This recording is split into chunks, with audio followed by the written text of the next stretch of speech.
हम लोग फिर से स्टार्ट करेंगे नेशनल इनकम को कैलकुलेट कैसे किया जाता है। एक्चुअली नेशनल इनकम क्या है, इनके बारे में हम लोग पिछले क्लास में डिस्कशन कर चुके हैं और पिछले क्लास का जो वीडियो है आप देख लेना कि नेशनल इनकम क्या है, वो नीचे दिया हुआ होगा। स्टडी IQ बाय रतन सर आप देखोगे तो उसमें आपको सब वीडियो दिख जाएंगे, वहाँ से आप वीडियो देख लेना, तब आपको क्लियर कट समझ में आएगा। और आज हम लोग जो डिस्कस करेंगे वो डिस्कशन होगा हम लोग का कि मेजरमेंट ऑफ नेशनल इनकम, मतलब ये हुआ कि राष्ट्रीय आय को हम लोग कैसे मापेंगे, कैसे कैलकुलेट करेंगे। पिछले क्लास में हमने डिस्कस किया था कि नेशनल इनकम को कैलकुलेट करने का 3 मेजरमेंट था। पहला था वैल्यू एडेड मेथड, जिसका दूसरा नाम था प्रोडक्शन मेथड, और दूसरा था हम लोग का इनकम मेथड, और तीसरा था एक्सपेंडिचर मेथड। तो आज हम लोग कोशिश करेंगे देखने का वैल्यू एडेड मेथड या प्रोडक्शन मेथड से। देखिए बाबू, इसको समझने के लिए 3 चीज या 3 स्टेप में हम लोग काम करेंगे, लेकिन इन स्टेप को समझने से पहले मैं एक बार फिर से बता दूं कि जो बच्चा अगर GDP, GNP और आपका NDP और NNP वाला वीडियो अगर नहीं देखे हैं तो वो पहले इन वीडियो को देख लिए, इसको समझ लीजिए। अगर इसको आप नहीं समझिएगा तो आपको ये स्टेप समझ में आने वाला नहीं होगा। पहले आप इसको समझ लेना, इसको समझना है आपको। देखिए तो फर्स्ट स्टेप देखिए यहाँ पे क्या कहा गया है। फर्स्ट स्टेप क्या है कि आपका identification and classification of productive enterprises. देखिए अब सबसे पहले हम लोग को ये जानना होगा कि जो प्रोडक्शन हम लोग के पास आ रहा है, जो आउटपुट आ रहा है, वो आउटपुट कहाँ कहाँ से आ रहा है, उनको पहले लोग पहचानेंगे कि आखिर कौन सा आउटपुट है, किसका स्रोत है। दूसरा उसका क्लासिफाई करेंगे कि आखिर वो किस सेक्टर से आ रहा है। तो कुछ इस प्रकार से उसको आइडेंटिफाई किया जा सकता है और क्लासिफिकेशन किया जा सकता है। पहला होगा हम लोग का प्राइमरी सेक्टर्स, दूसरा होगा हम लोग का सेकेंडरी सेक्टर्स, एंड तीसरा होगा हम लोग का सर्विस सेक्टर्स। मैं आपको बता दूं कि इंडिया में जो सेक्टर्स होता है, जितने भी प्रोडक्टिव गुड्स होते हैं या गुड्स एंड सर्विसेज होता है, उनको इन्हीं तीनों कैटेगरी में से किसी एक कैटेगरी में रखा जाता है। इंडिया में 3 कैटेगरी से चौथा कैटेगरी नहीं होता है, इसलिए इंडिया में जितना भी गुड्स का प्रोडक्शन होगा वो इन्हीं तीनों में से कोई एक होगा। तो देखिए पहले हम लोग को ये समझना होगा कि primary sectors and secondary sectors and service sectors क्या होता है। इसको हम लोग समझने की कोशिश करते हैं। आप लोगों में से बहुत बच्चे जानते होंगे क्योंकि क्लास 9 में ये चीज़ हम लोगों को पढ़ना पड़ता है। प्राइमरी सेक्टर्स क्या है, सेकेंडरी सेक्टर्स क्या है, एंड सर्विस सेक्टर्स क्या है। आज लेकिन थोड़ा सा लोग देखते हैं कि और क्या है, आपको रिफ्रेश हो जाएगा और थोड़ा सा याद भी आ जाएगा अगर आप भूल गए हो तो। देखिए पहला है होगा प्राइमरी सेक्टर्स, वैसा सेक्टर्स जो नेचुरल रिसोर्सेज का यूज करते हुए गुड्स को बनाता है। एक बार मैं फिर से रिपीट करता हूँ, वैसा सेक्टर्स जो नेचुरल रिसोर्सेज का यूज करते हुए, प्रयोग करते हुए गुड्स को बनाता है, वैसे सेक्टर्स को हम क्या बोलते हैं, आपका primary sectors. Generally primary sectors में रॉ मटेरियल्स बनता है। जैसे एग्जांपल के लिए मेरे बोलोगे तो agriculture is the example of primary sectors, क्योंकि एग्रीकल्चर में आप देखोगे बाबू लैंड क्या है, तो आपका नेचुरल रिसोर्सेज है और नेचुरल रिसोर्सेज का यूज करते हुए हम लोग क्या करते हैं, आपका गुड्स का प्रोडक्शन करते हैं। दूसरा सेकेंडरी सेक्टर्स को समझना और इजी है। सेकेंडरी सेक्टर्स को समझने से पहले मैं एक बार फिर से बोलता हूँ, जो बच्चे अगर प्राइमरी सेक्टर्स नहीं समझेंगे वो सेकेंडरी नहीं समझिएगा। समझिए वैसा सेक्टर्स, यानी कि प्राइमरी सेक्टर में बोल रहा हूँ, वैसा सेक्टर्स जो नेचुरल रिसोर्सेज का यूज करते हुए गुड्स का प्रोडक्शन करता है, वैसे सेक्टर्स को हम लोग क्या बोलते हैं, प्राइमरी सेक्टर्स। एग्जांपल के रूप में एग्रीकल्चर। अब आते हैं सेकेंडरी सेक्टर्स, वैसा सेक्टर्स जो प्राइमरी सेक्टर्स के द्वारा उत्पादन किए गए गुड्स का प्रयोग करते हुए फिनिश गुड्स बनाता है, यानी कि प्रयोग लायक गुड्स बनाता है, वैसे सेक्टर्स को हम लोग बोलते हैं सेकेंडरी सेक्टर्स। एक बार फिर से, वैसा सेक्टर्स जो प्राइमरी सेक्टर्स के द्वारा उत्पादन किए गए गुड्स का प्रयोग करते हुए कोई नया गुड्स बनाता है, वैसे सेक्टर्स को हम क्या बोलते हैं, सेकेंडरी सेक्टर्स। बोलो कि सर ऐसा बोल दिए, अब ना बुझा रहा है कि क्या बोल दिया। चलो ठीक है, एग्जांपल लेते हैं बाबू। मान लो कि लोग बनाते हैं लेज बनाने के लिए आपको पता होना चाहिए इसका रॉ मटेरियल होता है आलू, और आलू का उत्पादन करना क्या हो गया मेरा, प्राइमरी सेक्टर भी एग्रीकल्चर है, और इसी आलू का यूज करके हमने क्या बनाया, आपका लेज बना दिया। ये मेरा लेज बनाना क्या कहलाएगा आपका सेकेंडरी सेक्टर्स।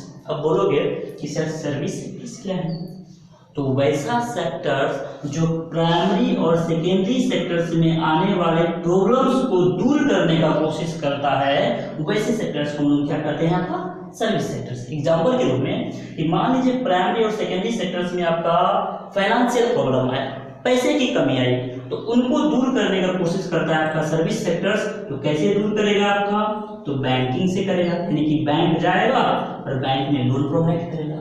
मान लीजिए कि प्राइमरी और सेकेंडरी सेक्टर्स में रिस्क ज्यादा है, नुकसान होने के चांसेस ज्यादा है, तो आखिर इन रिस्क को कैसे बियर करेगा, तो उनका भी सोल्यूशन कौन देता है आपका सर्विस सेक्टर्स। तो क्या देता है आपका, तो इंश्योरेंस देता है। यानी कि आप टोटली ये समझिए कि इन दोनों में जो प्रॉब्लम आएगा, इन दोनों के प्रॉब्लम्स को सॉल्व करने का काम किनका है आपका सर्विस सेक्टर्स। अब देखते हैं कि हमने क्या किया कि क्लासिफाई कर लिया कि तीन चीज होता है उनका, यानी कि तीन ही सेक्टर्स होगा। तो इंडिया में जितना भी प्रोडक्शन होगा बाबू, उन सारे चीजों को इन्हीं तीन किसी कैटेगरी में हम रखेंगे। तो ये था हम लोग का फर्स्ट स्टेप। अब हम लोग देखते हैं कि सेकेंड स्टेप में क्या क्या करना पड़ेगा। तो सेकेंड स्टेप यहाँ पे क्लियर कट से लिखा हुआ है, calculation of net value of output, यानी कि बात यहाँ पे क्या हो रही है वो अच्छा से देखोगे। अब इन जो सेक्टर्स का जो आउटपुट हो रहा है, जो प्रोडक्शन हो रहा है, इनको कैलकुलेट करना है, यानी कि प्राइमरी से कितना हुआ, सेकेंडरी से कितना हुआ और सर्विस सेक्टर से कितना हुआ, ये बात कर रहा है। दूसरा क्या करेंगे, वैल्यू ऑफ आउटपुट, यानी कि अब इन तीनों सेक्टर से जितना भी आपका आउटपुट हुआ है, इनको अब हम जोड़ेंगे। देखो मैंने फिर बताया था, किसी देश के ज्योग्राफिकल एरिया के अंदर एक फाइनेंशियल ईयर में जितना भी गुड्स एंड सर्विसेज का प्रोडक्शन होता है, उनके मार्केट प्राइस को हम क्या बोलते हैं, जीडीपी। यानी कि ये देश के अंदर का इन तीनों से आया है, इन दोनों को जोड़ने के बाद मेरे पास आ जाता है जीडीपी मार्केट प्राइस। अभी सेकेंड स्टेप खत्म नहीं हुआ है, इसी में क्या होता है, अब दूसरा क्या देखेंगे, वैल्यू ऑफ इंटरमीडिएट कंजम्पशन, यानी कि अब इन जीडीपी को कैलकुलेट करेंगे या प्रोडक्शन करने में प्राइमरी सेक्टर, सेकेंडरी सेक्टर और सर्विस सेक्टर में प्रोडक्शन करने के दौरान जो हम इंटरमीडिएट गुड्स का प्रयोग किए हैं उनका वैल्यू, और जो मेरा फिक्स कैपिटल जो था या जो मशीन वगैरह था जो यूज किए हैं, उनमें तो कुछ ना कुछ डिप्रिसिएशन तो आया होगा ना, इन दोनों के वैल्यू को हम ऐड कर देंगे। यानी कि ये दोनों को ऐड करने के बाद मेरा बन जाता है यहाँ पे डिप्रिसिएशन। क्या निकल जाता है हम लोग का, डिप्रिसिएशन। सेकेंड स्टेप में क्या करना है हम लोग को कि दोनों यानी इन तीनों के प्रोडक्शन को जोड़ के देंगे, तो क्या निकलेगा मेरा जीडीपी मार्केट प्राइस। अब हम लोग का फिक्स कैपिटल और इंटरमीडिएट गुड्स को जोड़ करके मेरा क्या बन गया, डिप्रिसिएशन। अब आगे हम लोग का क्या आ रहा है, अब तक कैलकुलेट यहाँ पे क्या करेंगे, टोटल अब वैल्यू कैलकुलेट करने के बारे में देखेंगे। जैसे देखिए यहाँ पे हम लोग कैलकुलेट कर चुके हैं जीडीपी मार्केट प्राइस, यानी कि हम लोग का सेकेंड स्टेप में जीडीपी मार्केट प्राइस आ चुका है। अब हम लोग को क्या करना है, इसमें से डिप्रिसिएशन माइनस करेंगे या आपका जो इंटरमीडिएट गुड्स यूज हुआ है। यानी कि अगर आपको फॉर्मूला याद होगा, पिछले क्लास का वीडियो अगर आप देखे होंगे तो आपको पता चला होगा कि जीडीपी मार्केट प्राइस में से हम लोग डिप्रिसिएशन माइनस करते हैं, डिप्रिसिएशन माइनस करेंगे या आपका इनडायरेक्ट एक्सपेंसेस माइनस करेंगे, तो हम लोग का आ जाएगा यहाँ पे एनडीपी फैक्टर कॉस्ट। यहाँ तक हम लोग का सेकेंड स्टेप में काम करना है। अब देखते हैं हम लोग का कि थर्ड स्टेप क्या काम करता है। थर्ड स्टेप में हम लोग को करना क्या है, देखिए बाबू, यहाँ तक हम लोग के देश के अंदर जितना भी काम हो रहा था उनको हम लोग कर चुके हैं, यानी कि देश में जितना प्रोडक्शन हो रहा था उस प्रोडक्शन को हम लोग ऐड कर चुके हैं, जो डिप्रिसिएशन था उसको माइनस कर चुके हैं, और जो इंटरमीडिएट्स था उसको भी हम लोग माइनस कर चुके हैं। ये मेरा आ गया है आपका एनडीपी फैक्टर कॉस्ट। अब हम लोग का थर्ड स्टेप में जो आएगा वो थर्ड स्टेप क्या है, तो देखिए थर्ड स्टेप ये है कि अब हम लोग को कैलकुलेट करना है, calculation of net factor income from abroad, यानी कि अब देखिए ये देश के अंदर का मेरा प्रोडक्शन तो यहाँ तक आ चुका है। अब हम लोग का बारी है कि विदेशों से कितना, देखिए net factor income from abroad, इसको हम लोग लिख सकते हैं NFIA, इसको शॉर्ट में हम ये लिख सकते हैं।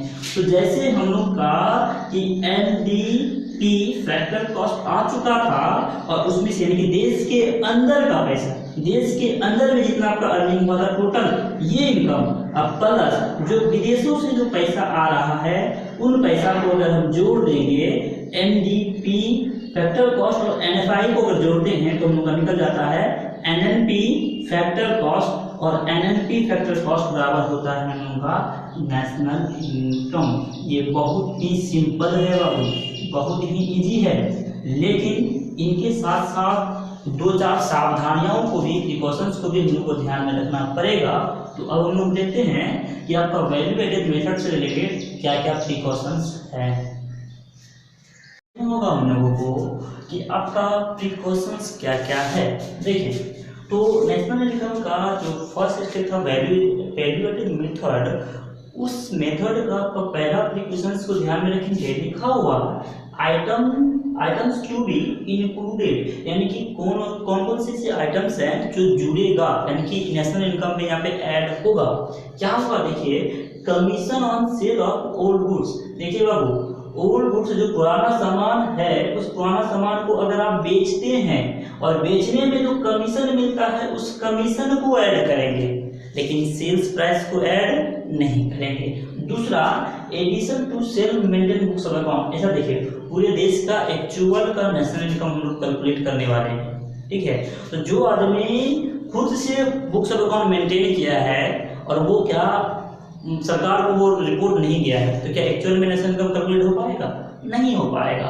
तो कहीं ना कहीं एक्चुअल का नेशनल इनकम कैलकुलेट करने के लिए जो self maintain books of account होता है उनको भी हम लोग ऐड करते हैं। हाउस प्रॉपर्टीज, यानी कि अब जो हाउसों से, यानी कि लॉज वगैरह होता है या किसी के बहुत ज़्यादा घर होते हैं, घर में दुकान वगैरह या बहुत से जैसे इनकम होते हैं घर से, वो जो हाउस प्रॉपर्टीज होता है उन प्रॉपर्टीज का भी जो अमाउंट होता है उसको भी हम लोग नेशनल इनकम में ऐड करते हैं।